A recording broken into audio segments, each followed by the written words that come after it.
Hello, Internet. Hello, everyone. Me trying to do the intro for the first time is just the Hello, Internet people. Hello, Internet. That's the first Dan and Phil video. I don't know what that is. We're busting philosophy out of the old stuffy lecture hall and setting it loose on the world of creativity. Join us as we explore the unwritten aesthetic.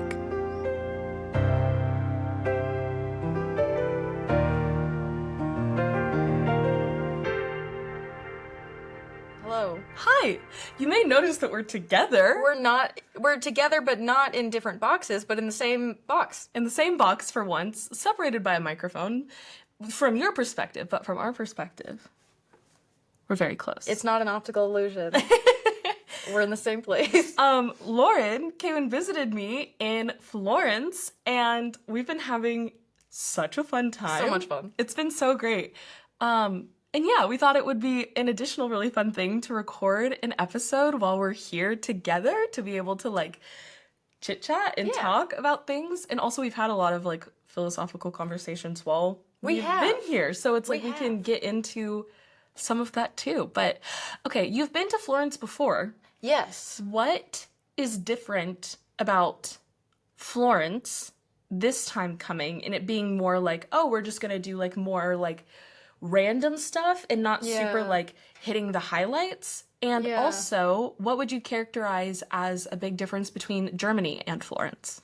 Oh, okay. Or Italy. Yeah. Berlin and Florence. So probably the biggest difference is, my motivation for visiting. Because it was you. Like, going somewhere mainly to visit a friend and not really having expectations of doing particularly touristy or sightseeing things is pretty different. It kind of wasn't until I got here and started looking at all the cool buildings and stuff that I was like, oh yeah, I'm in a different, this is cool. I'm in a different place. Historic place. Yeah. Because I guess compared to living in the US where everything is so far away. Yeah. Like it's a lot more convenient to travel in Europe. So true. Yeah, so that's been super cool. Catching up with my bestie. And comparison to Berlin, both cities have their own special sort of chaos to them. Yeah. That's a little bit exhausting, but also kind of like special. Yeah. You know?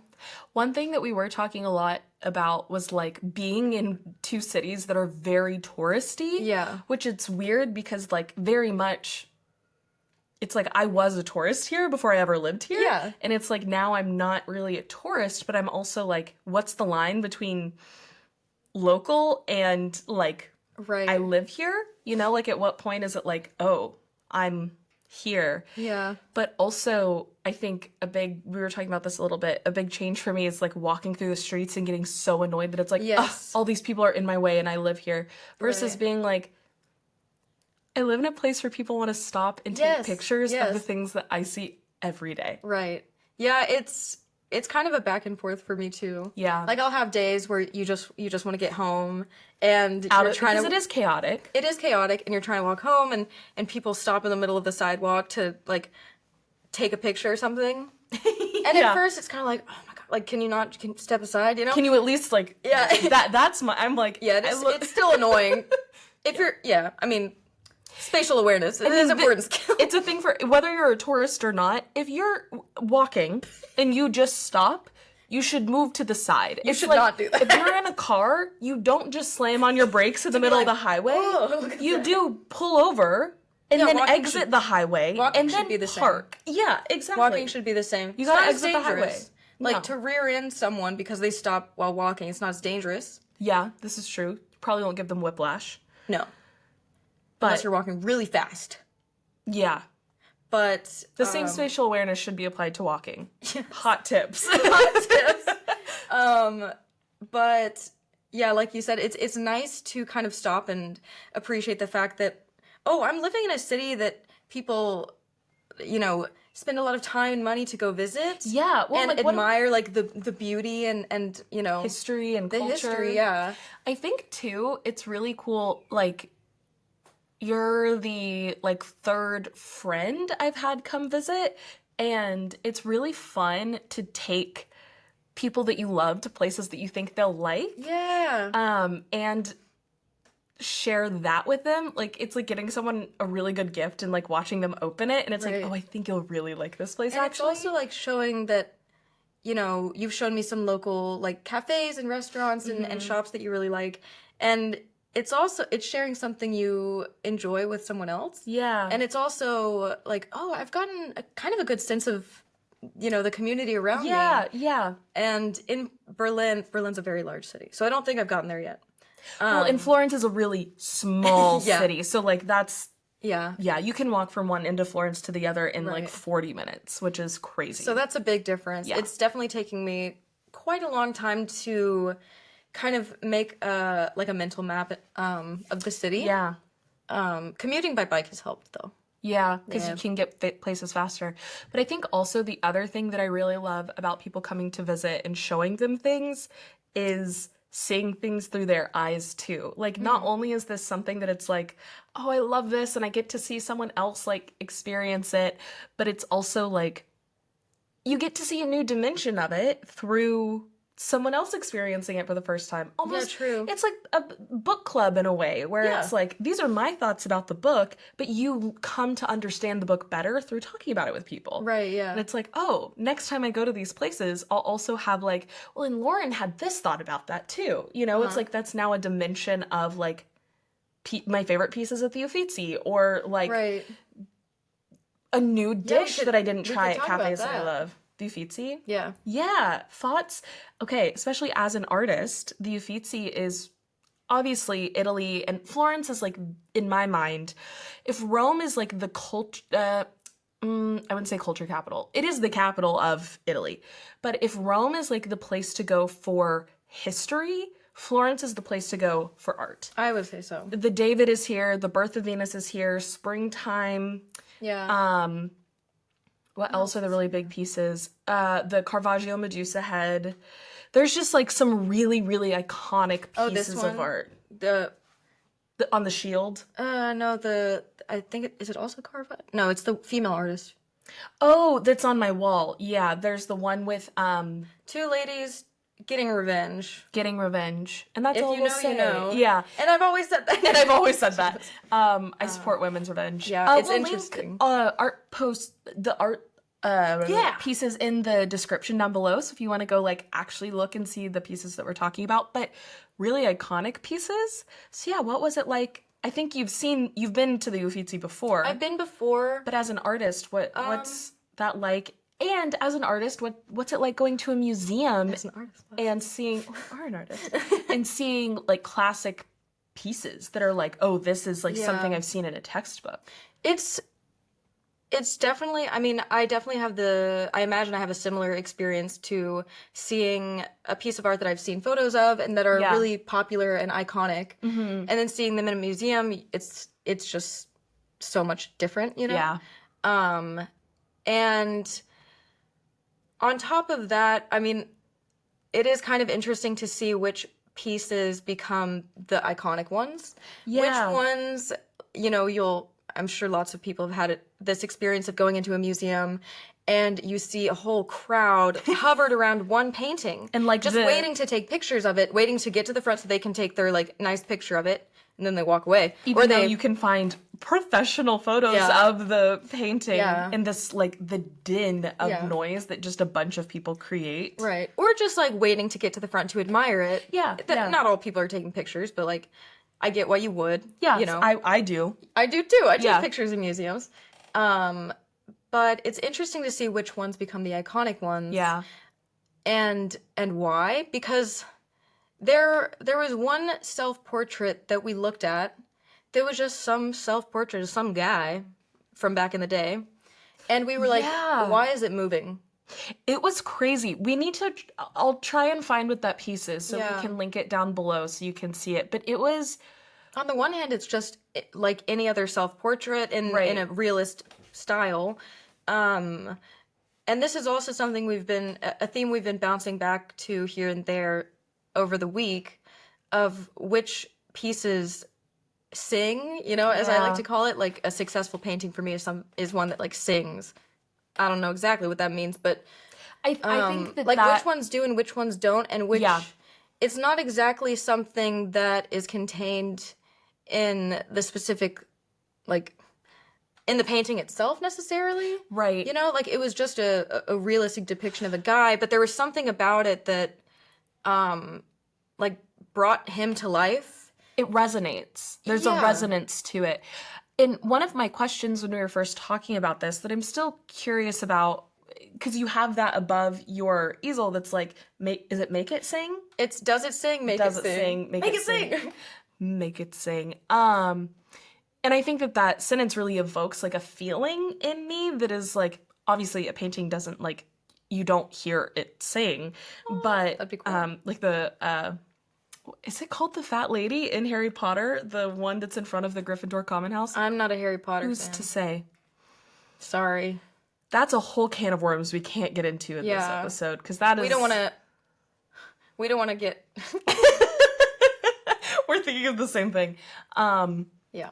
But with like, obviously a painting isn't going to like sing a song, but I think we all understand, at least we have our own understanding of what it feels like to see a painting that sings. At least for me, the best way I could describe it is if you've ever, like the feeling of falling in love almost, and then you see that person and it almost feels like your heart is like pushing you towards them almost. Oh, yeah. Yeah, stop it. No, that's lovely. That's kind of what it feels like, where it feels like your heart is like, ugh, you It's know? like in cartoons when someone's heart is beating and it's like literally you can see the shape of the heart like in Sort their of. chest. Sort of like that.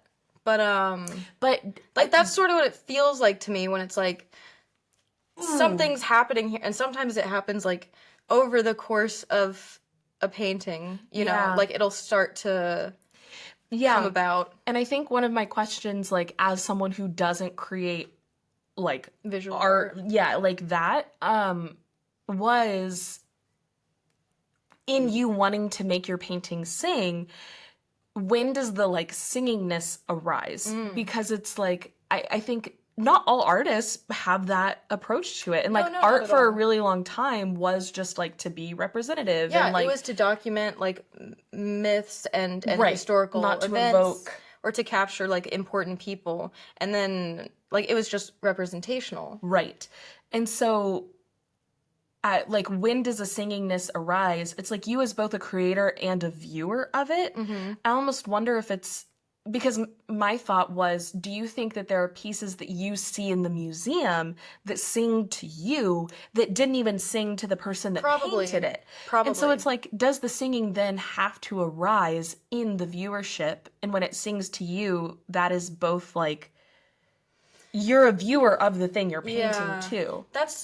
That's another like challenge of Yeah. figuring out what this is, because like art is very subjective. Yeah. How I view art and how I qualify what a successful painting is not like the end all be all, you know, Right. like criterion of that, but it's also complicated because a painting can sing for me, whether it's one I've made or like someone else. When you're you know? seeing, yeah. And it's not going to sing for everyone. Like there are Yeah. paintings that I have that are like I think I really captured something, but they're not people's favorites, and that's just because, you know. Well, and I actually But think, it's hard to like is becoming a better artist, being Yeah. able to I guess like the ratio of paintings that sing for me and for the viewer like is more 1-to-1, That's or interesting. or is it always going to be or like is that just like finding your audience, not even Yeah. like It could be. making a better like amount of paintings? Because then I think there's also something to like, not all of your work is hyper realistic, right? But some of it is like extremely hyper realistic in a way that's so impressive. Oh shucks. But and yet they do still have a quality that's like, this isn't just a photo of something, Yeah. right? And how that I think that's a really specific, interesting example of this, because for me, like, as a kid going to a museum, it's like, oh, well, the hyper-realistic stuff That's the good doesn't stuff. sing. Or it was like, at the beginning, it's like, that's the good stuff. This other stuff is like, what does it even mean? But then it's like, oh, the hyper-realistic stuff is just documentation. Sometimes, The stuff that is, like, good is the stuff that, like, has a dark cloud over a girl's head. Like, ooh, that's saying something, you know? And then it's like... something more symbolic. Right. And now, at this point, as, like, an art appreciator and lover, it's like genre, medium, technique actually has nothing to do with the reaction it evokes in me, even though it's important to garnering that reaction. Yeah, it's like another circle where it's like the techniques and the medium and the motif and everything, the way you use those as an artist will definitely, like, that's the medium that you're using to build this sort of making something sing, I guess. Right. But it's just so complicated because it's also just how you use them. Like, there are artists I've seen that just do, like, master copies. And, of course, that requires a tremendous amount of technical skill. Yeah. But to me... is that art? It's not really art. Yeah. It's a talent. A respectable talent. But to me, that's something... it's something different because maybe if it's like a master copy, but they do something, like, different. Something beyond it, you know? Where you can see, like... what it's alluding to, but it's you know, or even like what we were talking about with like the like beer pong table paintings that I've done. That it's like, I don't consider that art. Can I paint a like kind of cool cartoonish replication of like a beer bottle? Like, yeah, that beer bottle like kind of looks like a cartoon Modelo. It looked good bottle, and that's kind of cool, but it's like that's not art. Like, I don't know. But I think it's talent. I think it took time and it took diligence. But it's I hesitate when talking about this because I don't want to give off the impression that I have like a highbrow, like it's like there's a high level of entry to what constitutes art, and I don't think that. It's much easier for me to call something that I did not art than it is to call something that someone else did not art. And I thought the cooler that Reese painted was very lovely. Oh, thank you. And the lines for it was like broken up into little images, you know? Like those in Greek life will know the like I didn't know this was a thing. Table cooler painting kind of tradition. That's what this is. But like people could pay her to do that. Oh, thanks. Yeah. But to me it's like, oh well, I'm not doing art there because it doesn't feel artful to me, but it's like, is that like master replica artful to some people? Sure. Like it's like people will buy them, of course. Right. But also like just because someone's gonna buy it, that like to me that's also not criteria for art. No, it's decoration. Yeah. Well, and then like, okay, what about the difference between like hotel art and... This is something I've noticed. I don't know if like dentist office, doctor's offices, why is it always the most random, like, abstract collage? Yeah. But it's weird, like, not that I mean, it's not my cup, I wouldn't hang it in my home, but again, art is subjective. But why is it that every, like, who's picking the art for the dentist office? Yeah. Well, and it's almost like the way you pick that is so different too, though, right? That it's like, at a dentist, if I was like decorating a doctor's office, I'm like, I probably don't want to put someone in a state of feeling like that. You probably would pick abstract art. Yeah, I'd want something like calming, soothing, and not difficult to look at. And even something that sings requires like effort on behalf of the viewer. Yeah. And it's like, that's not what you want in a doctor's office. Because I feel like anytime you feel something, at least for me, which is why I paint and I write. Yeah. It's like anytime I want to capture that. Not just, like, capture it and convey it in art. You know, like, if I'll see something, like, a door that looks really cool. Yeah. I'll have that, like, whoa. And then I'll paint it, and then, ideally, it'll share some piece of that with the viewer. Yeah. But I also want to understand what that is. Like, I feel like there's almost like an impulse, at least in me, to be able to describe in words what it is that is known. Yeah. You know, what it is that's communicated. Yeah. In, like, Yeah. Something, I don't know. My brain's a little... we've been running around. We've been running around. I have a thought, so I'm going to put a pin in that thought, but we also got tattoos while we were here. Lauren's looks so fucking cool. I got a squiggle. It looks so cool. If you know, you know. I love to paint squiggly lines lately. Squiggly lines. So I thought... And I still have my second skin on. They couldn't put a second skin on Lauren's. And Too it's much like space, yeah. peeling all over the place. But it says coherence in a silly font. And it's red and I really like it. It looks really good. And we went to the tattoo studio that did this one on me, which is the self symbol for Cohere. So it's my second tattoo there. Ikigai Tattoo Studio in Florence. If you're in Florence and want a tattoo, Really highly great. recommend. They're So wonderful nice, so people. helpful, great work. Yes, talented, Great vibes. kind. Yes, but with this idea of like wanting to capture that feeling that it's like you see a door and it's like, whoa, something arises in you when you experience that door. And then there was the urge to like recreate it.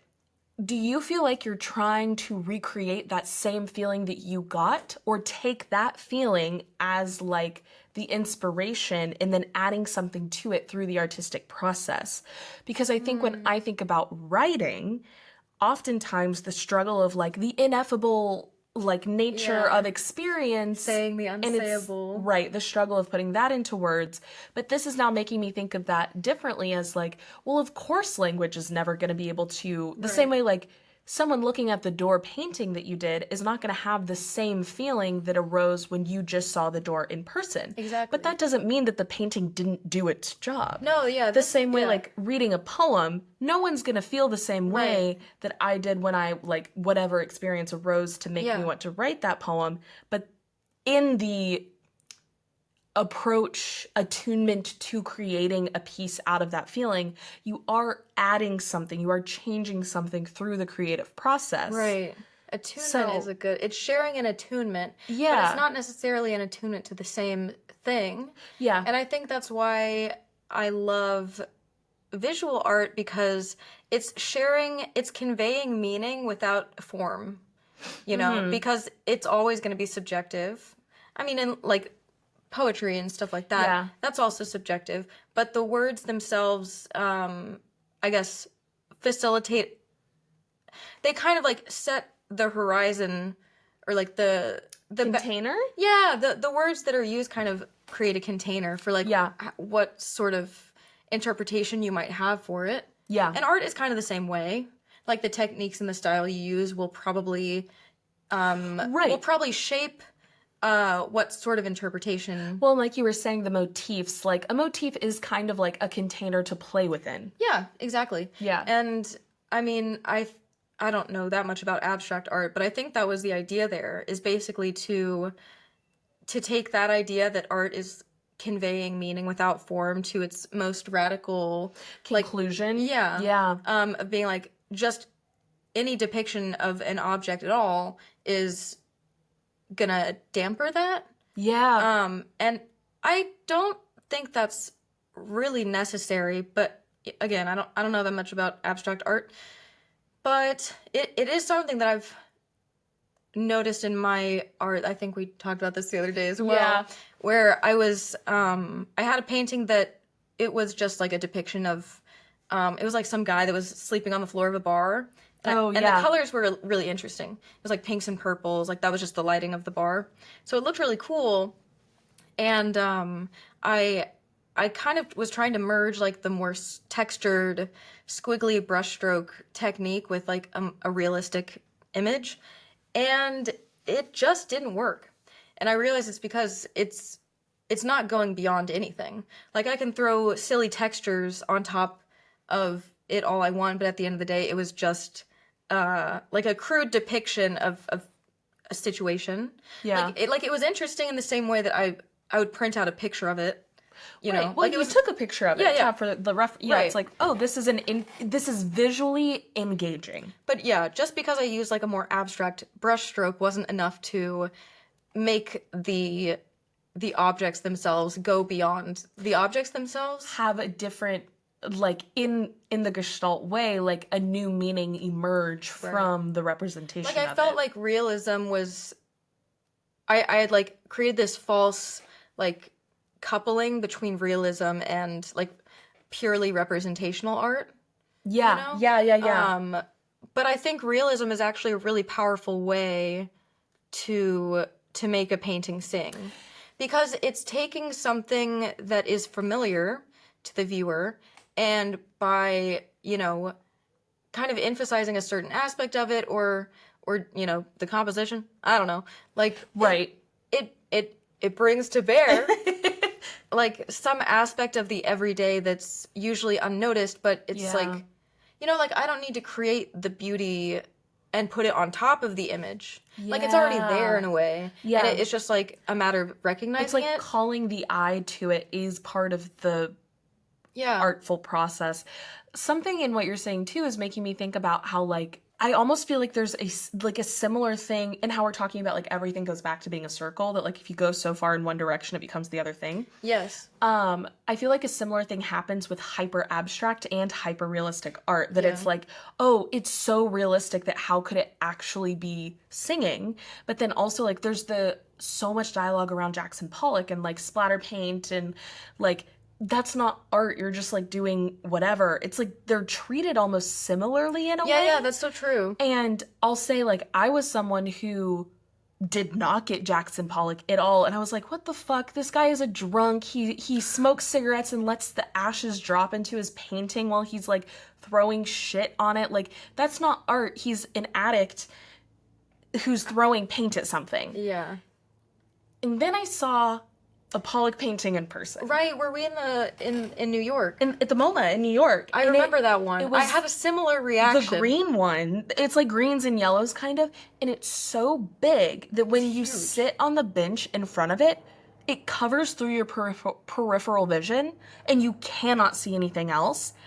And I was flabbergasted. Yeah, I had a similar reaction. I was also someone who was very like, yeah, you know, which I think is a natural reaction to be like, but it just goes to show like how much the composition can really help in like in the like if it was small.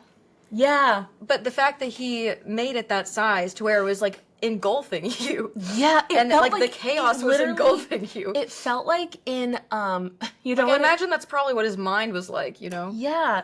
It I don't actually know. felt I never like, knew the guy. oh, Good friends? Yeah, we're like this. Wow. We go way back.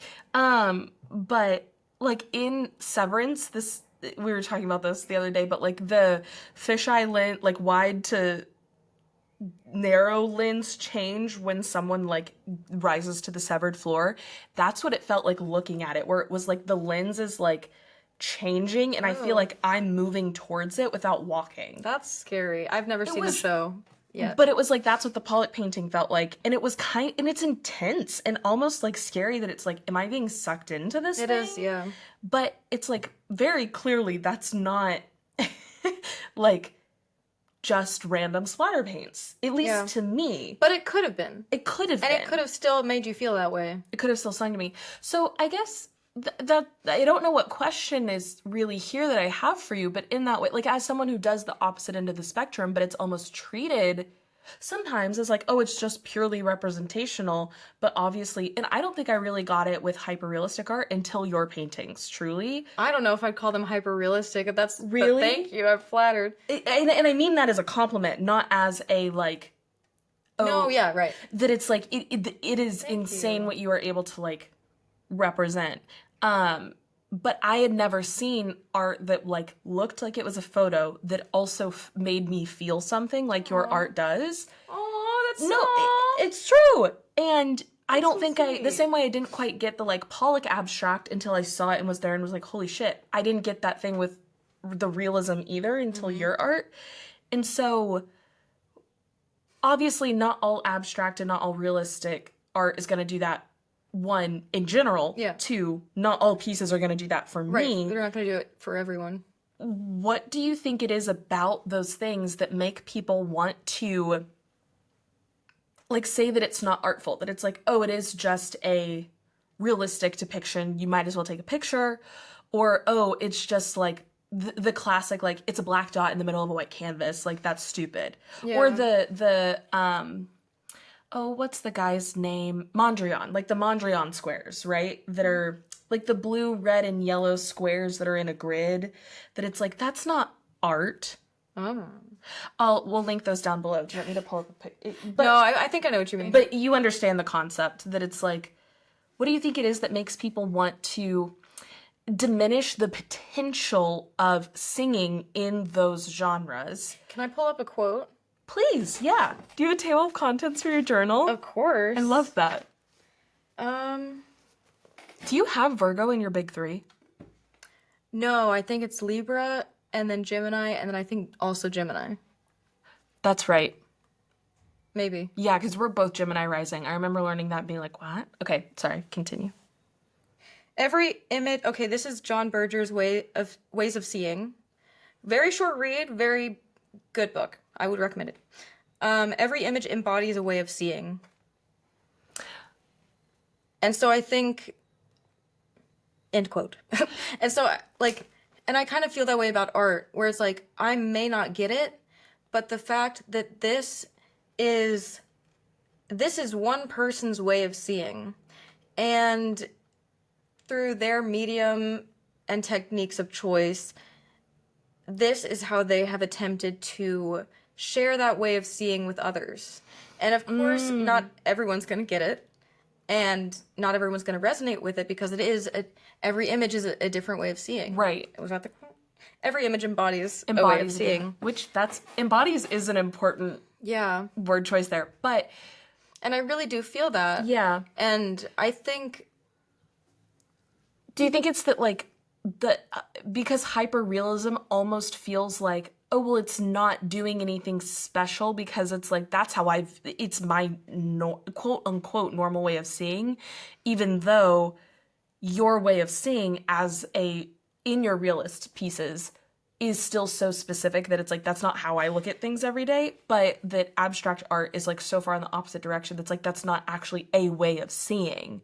It's like where people's brains go and that's like why that can sometimes happen. Yeah. I don't know. Abstract art for me is it's not something I've ever felt drawn to, because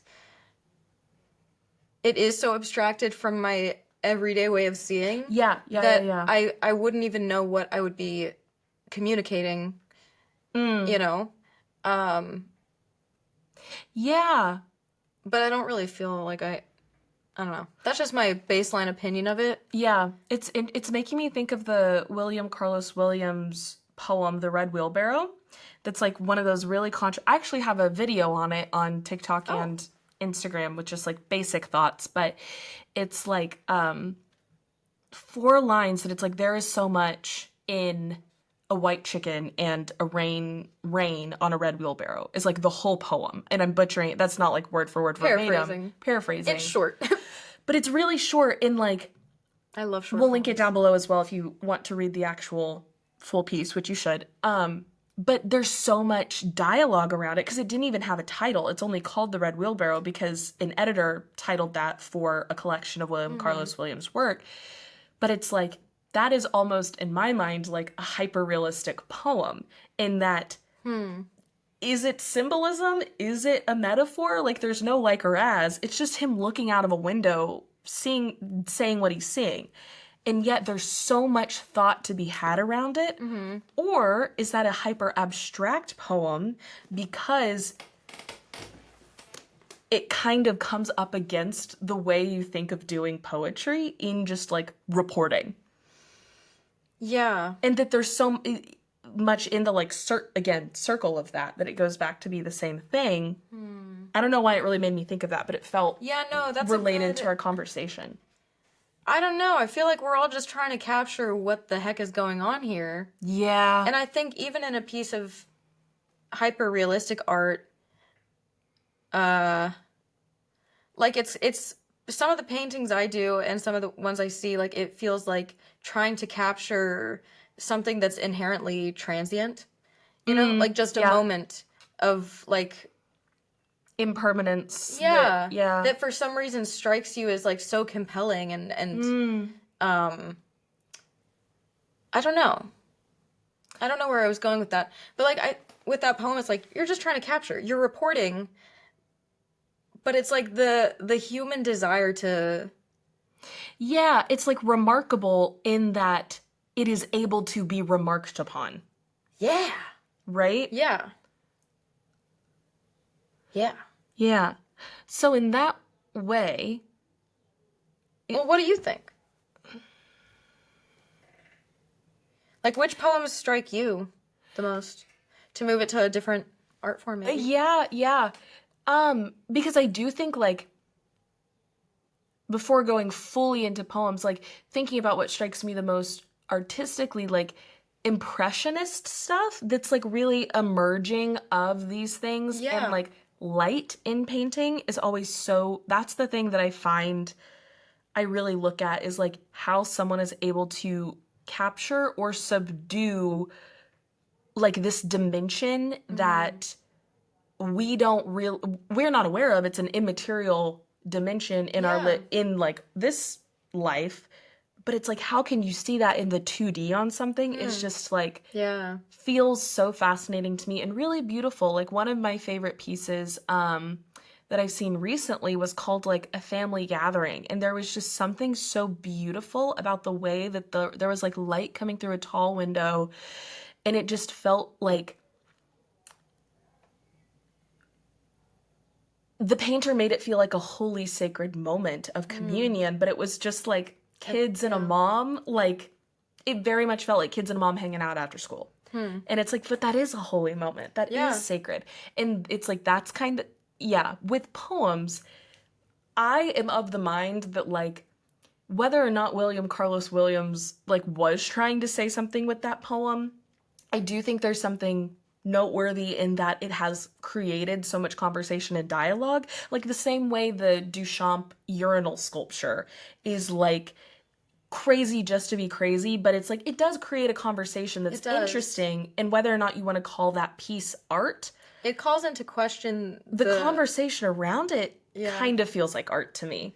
Right. And if art is, if an object is begetting art, is it art? What does begetting mean? Like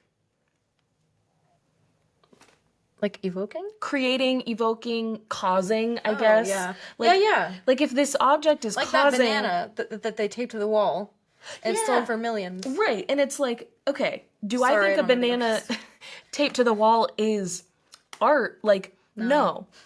But the commentary, conversation, and dialogue around it, controversy feels like part of that art piece to me. It sparks a conversation that's worth having. And isn't that what the artist is trying to do? The artist wasn't trying to tape a banana to the wall. The artist was trying to create a conversation. If art is evoking a feeling, that art is definitely, they definitely succeeded, you know? Right, exactly. Yeah. And so I think that's kind of how I feel with poetry too, where it's like, if I wanted to train to become an artist, I would never find myself being the type of artist that tapes a banana to the wall, that does a black dot in the middle of a white canvas. Like, that's just not something that I feel called to create, even though I appreciate what it's trying to do, I think. Which, who's to say if I'm not just, like, part of the hoi polloi and in, like, assigning so much meaning to it, which I think is also part of the thing, right? And it's the same thing with poetry, where, like, I'm not the type of poet that is going to do a red wheelbarrow. That feels so disingenuous to me. Oh, really? I do a lot of stuff like that. When I sit down to write. Like 3 lines. Not necessarily short. That's it. But just, like, if I sat down to write something and I was like, my lamp, a Tuscan view, a microphone. I do shit like that all the time. Let me try to find an example, actually. To me, I struggle with that feeling like my poetry, you know? And so it's like, it's not that it doesn't resonate when I see someone else doing it, but for me, I very much am drawn to, like, the T.S. Eliot, Allen Ginsberg kind of style that is very... Where you can read into it as much as you want, and it never is. And it never... Right, which it's like, that to me is very much what I would want to create. But it's like, just because that's what resonates as a creator doesn't mean that's the only thing that's good as a viewer or a reader. Wait, what'd you find? There's so many... It's loose to call them poetry, but bathed in light and do you see it? What a terror! It makes no sense. But actually, that's quite different than Oh, I a had red another- wheelbarrow. Yeah, where it's not just listing stuff. My shadow is a succubus. That's a funny one. That is kind of a funny one. Yeah, but I it's do called like Flirting it. with Jungian thought. Wait! just 2 lines. Flirting with Jungian thought. My shadow is a succubus. That's kind of epic. Yeah. I like that one. Um, I've been I don't having have that many poems in this one. I have an idea for a poem, and maybe I should play around with this style more then, because I do have an idea of being like, there once was a vampire who was afraid of the dark, and like just stopping it there. Yeah, Because sometimes I that like feels that. right, and it's like that's it. And I don't know why I feel a hesitancy to go there in my own work, but it's like it does feel disingenuous when I do it, but I appreciate what it evokes in the energetic response being art in and of itself. Oh, here's one after I read. No, that one's not very good. Well, none of them are very good in this journal. Stop. Hey, don't say that about my friend Lauren's poem. You're right. Fragment. See, a lot of the ones that are titled just fragment are extremely short. Pieces. Well, but then also like fragments, if you stacked them all into each other as like one big thing, how would that create something different? Like that's super fascinating Yeah, too. I've done that too, where it's like I'll just have 4 fragments and I'll put them kind of in like a lattice structure. Yeah. And they all kind of like are in conversation with each other somehow. Yeah. Well, it's like that's kind of what I tried to do with the Ursula K. Le Guin video that was like my past self and my present Which is self. an amazing video and you should go watch it. We'll link it down below too, I guess. I am really proud of that, and I would like you to. I'd like to hear your thoughts on it. But it's like putting your work in conversation with yourself is really fascinating.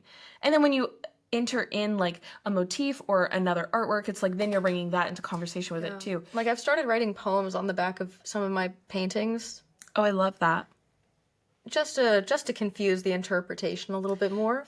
Do Just you to feel- stir it up a little, just to stir Okay. up a little bit of trouble. So then here's my like spiritual dimension to this coming in, right? Okay.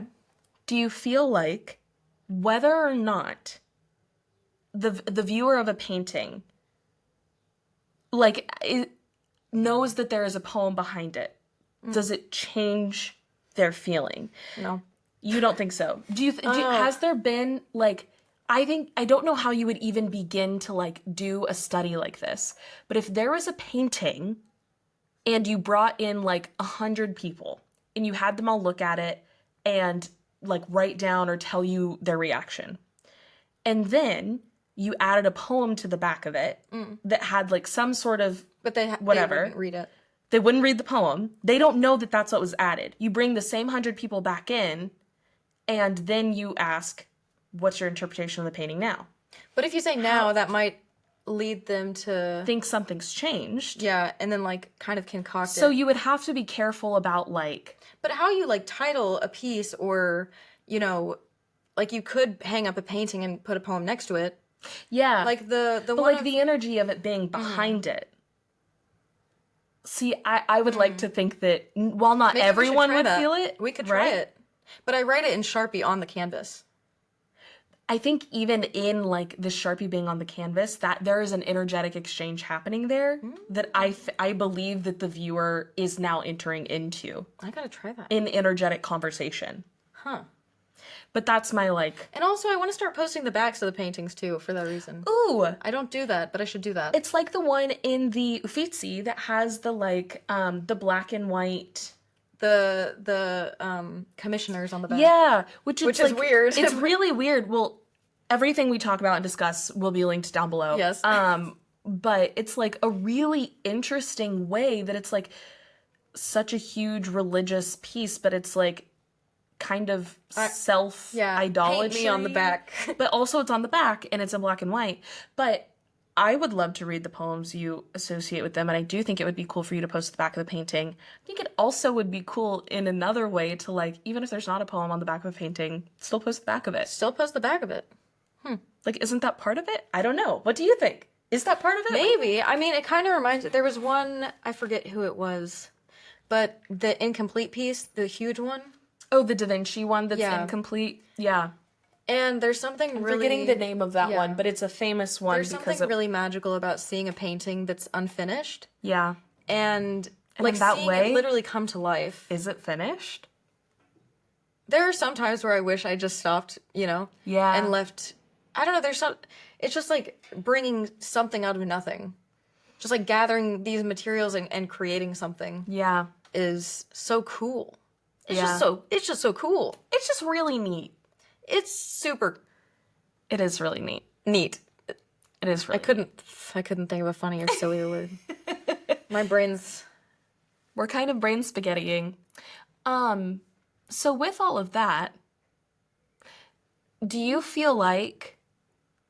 What's your opinion on museums in general? Do you feel like it's weird that there is a place that we go to witness art, or that that's like a deeply beautiful thing that this is like... I love it. Yeah. Unless they're stealing stuff from, you know, colonial times. Like, but like art museums, I'm sure they do that too. But I love art museums. But like, if it was all done ethically in principle, you think that that's a cool practice to have? I think it's like, a great thing, yeah. Yeah.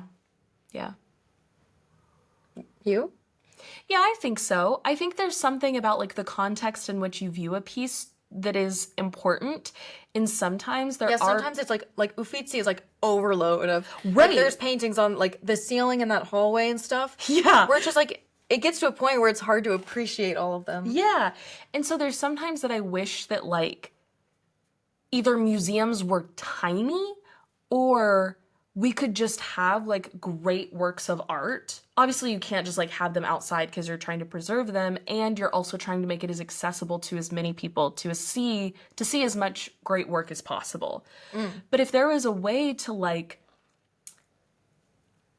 I don't know, create different places, the way that there's kind of like shrines and temples all Like, over Japan. Japan. Like, it was more diffuse maybe? Yeah, that like almost That'd be neat. any block in Japan, you can find a shrine to either, depending on like the dominant worldview in that area, it'll either be like a temple just to worship the like Buddhist kind of Buddha self, right? Or to a specific god or deity within different sects and practices. And I love that like in just walking around Japan, it was like, oh, I'm passing extremely holy sites, and I passed like 2 to get to this thing, and you can walk into them if you want, but you don't have to. And it's, so That'd be cool. But I love museums. They're like, and there is something that feels like the same energy of when you walk into a church and you feel like you need to get quiet. That happens in a museum too. Yeah. Like that's a thing, and I think that there's something deeply sacred about that. Yeah. It is a sacred space. But I just think like in the curation of that feeling and of that space, there's something else arising that now is a part of the conversation that viewers are having with the painting that's not just the viewer and the painting. It's also the framing, the curation, the paint behind the piece, like the fact that in the Uffizi there's one room that's like bright Pepto-Bismol pink. And we were like, it's the self-portrait. That little area. Yeah, which is fascinating. Interesting choice. Yeah. I like it. I like the dark red though. The dark red's really cool, and I like the forest green too. The Pepto-Bismol pink is a choice. Yeah, it didn't match any of the. It was just that, like, just those 2 little rooms. Yeah. Somebody got too much liberty with it. Yeah. Yeah. That's so funny. Yeah. So in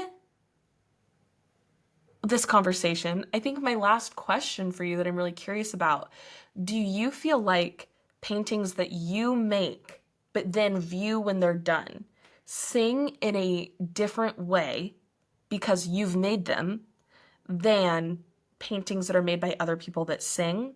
Or does that singing have a similar frequency to you? I would say it's a similar... It is. Because it's like, obviously there's the context that goes behind it. And like, there have been many paintings where I finish it and I cry. Like, just like... Yeah. You know?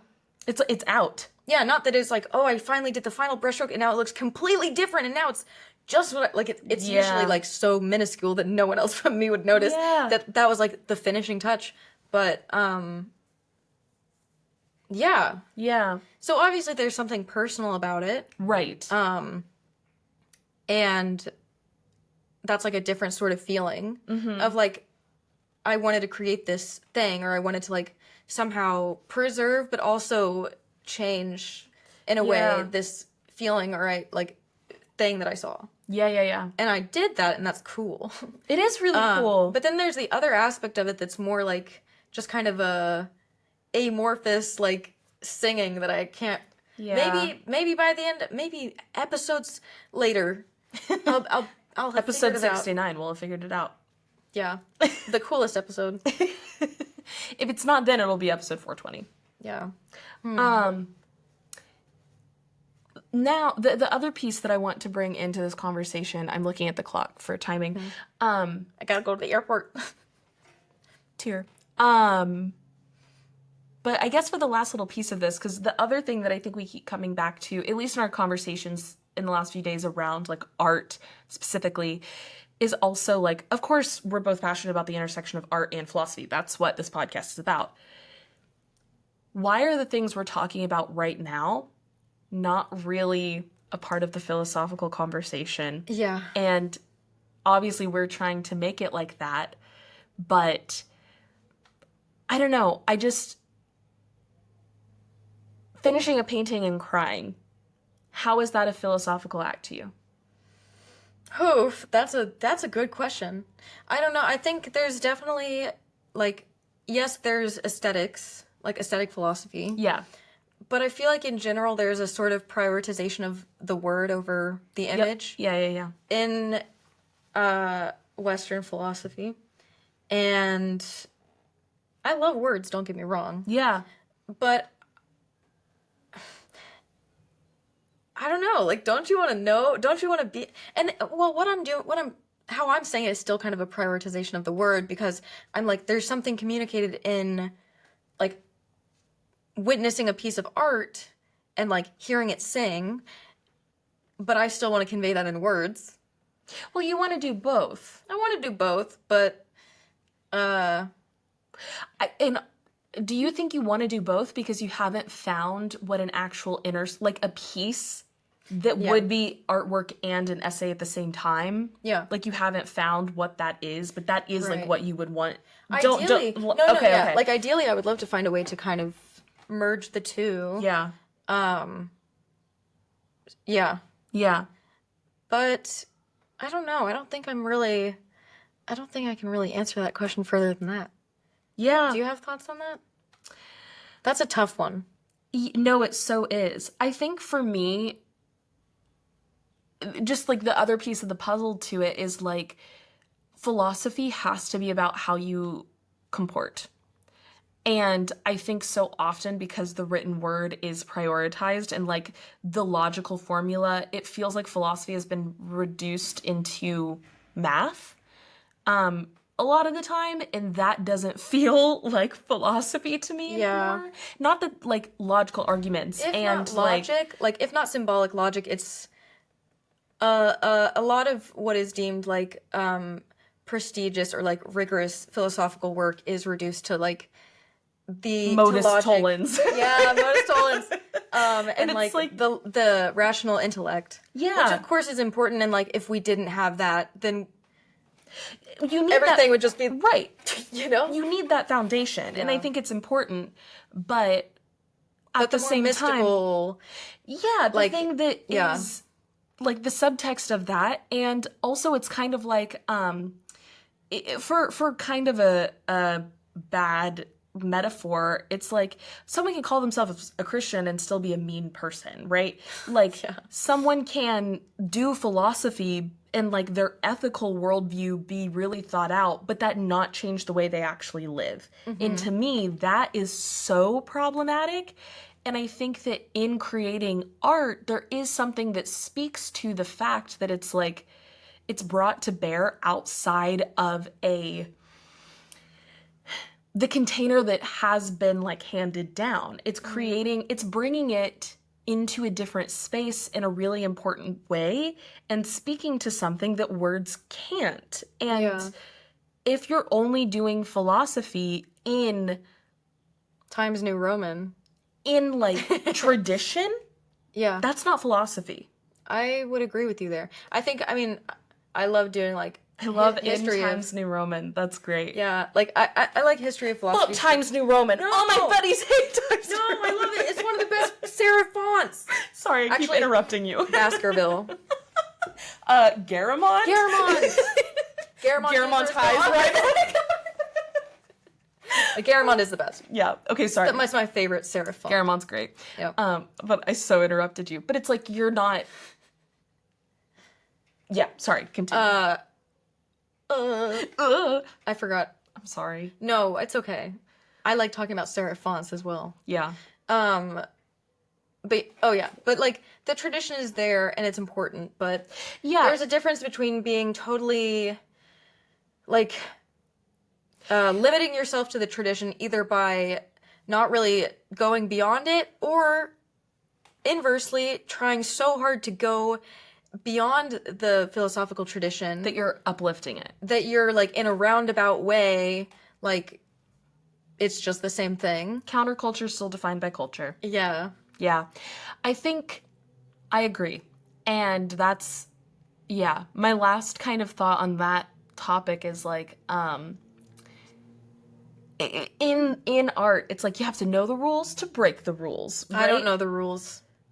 I think well, because I'm self-taught. You're self-taught, but that doesn't mean you don't know the rules. You know, it's like just because someone didn't give you the rules doesn't mean that like society gives you the rules of how to do things. But it's like you have to know the rules to break the rules. And it's like I do think in a certain extent, like you need to know how to put together a logical argument. You need to know modus ponens and modus tollens. And it's like tibia fibula. No, tibia fibula. Yeah. Modus ponens, modus tollens. Yes. But at the same time, it's like if you only stay there, it would be the same thing as being like, oh my gosh, aren't the rules just great? I love the rules. As opposed to being like, no, they're given to you because the thing you're actually trying to talk about is ineffable. So you need to like have some sort of convention to talk around it. But we're not like the convention isn't the thing. Yeah, it's like that like climbing up the ladder and then kicking the ladder out from under you. Is that a Wittgenstein thing? I don't know, but I like that. I'm wildly misquoting him, I'm sure. Yeah, we'll Google it real quick. And then I have to go to Yeah. Then we'll close out.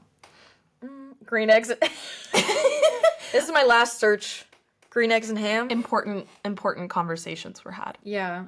The scope of our philosophy is far and wide. Dr. Seuss to Wittgenstein. Episode title. Go off in the comments. Do you like green eggs and ham? Both the book and the food. I'd like to know. And did your parents ever actually dye eggs and ham green? Because we were talking about that, and Lauren and I both had like food dye put into eggs for us, and we had green eggs and ham. It was really fun. Let us know if that happened to you when you were a kid. Okay, the quote. Well, let's see. There's two. I don't know if that's a quote. So let's go to this one first.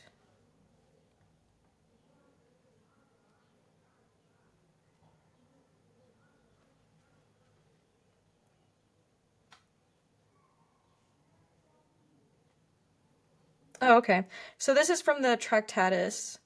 The right method of philosophy would be this. Pop up. To say nothing except what can be said, i.e. the propositions of natural science, i.e. something that has nothing to do with philosophy. And then always, when someone else wished to say something metaphysical, to demonstrate to him that he had given no meaning to certain signs in his propositions.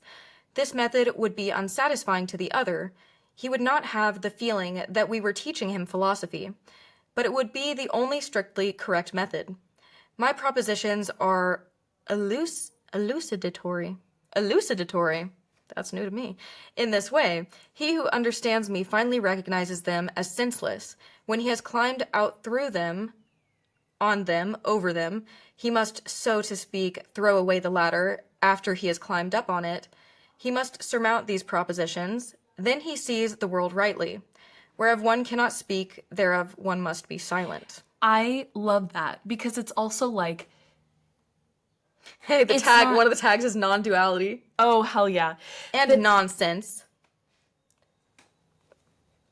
But I do think that there is something that's like kicking the ladder out from under you. It's like the ladder isn't the thing, but also like crashing on the ground isn't the thing. It's almost like in the falling off of the ladder, like the falling is the thing, right? I like that interpretation of it. Thanks. Falling. Yeah, I gotta jump into the void. Gotta scream. But maybe you need a ladder to get up to the place where you can jump out into the void from. Right. Well, we've had a fabulous time in Florence together. I've had the best time. Thank you for having me. Oh my gosh, thank you for coming. It was so fun. And it was really fun. We hope that you enjoyed this conversation. It's such a joy to be able to do this with you, obviously. Yeah, hopefully we'll have more in-person episodes. Yeah, in the future, I'll be in Germany for one at some point, for sure. Let us know anything that came up that we talked about. Would love to know your thoughts about. Let us know if you had green eggs and ham growing up. And let us know if you've kicked the ladder out from under you. yeah, and if you think you're falling, or if you've crashed, or if maybe you're still on top of it. Who knows? Okay. Yeah. We'll catch y'all next time. The Unwritten Aesthetic is a bi-weekly podcast from the Cohere Collective that features philosophical artist or artistic philosopher Lauren Bush and question asker and meaning maker Reese Brown. Please subscribe to The Unwritten Aesthetic wherever you may be listening, and if you enjoyed the episode, consider leaving us a like, a 5-star rating, and or a review. And sharing the episode is a really wonderful way to kickstart meaningful conversations in your own life. If you want to stay up to date on all things The Unwritten Aesthetic, you can follow the Cohere Collective on any social media platform at the Cohere Collective, and check out our other content and offerings at thecoherecollective.com. To explore Lauren's work, head to laurenbushpaints.com and follow her on Instagram and YouTube at laurenbushpaints. If you're interested in working with Reese to find and pursue your purpose, head to thecoherecollective.com to explore life coaching options. A huge thank you to Jack Corbett for the Unwritten Aesthetics music, and thank you all for being here today and exploring the Unwritten Aesthetic with us. As always, we hope you feel like you are living more coherently. Until next time, love.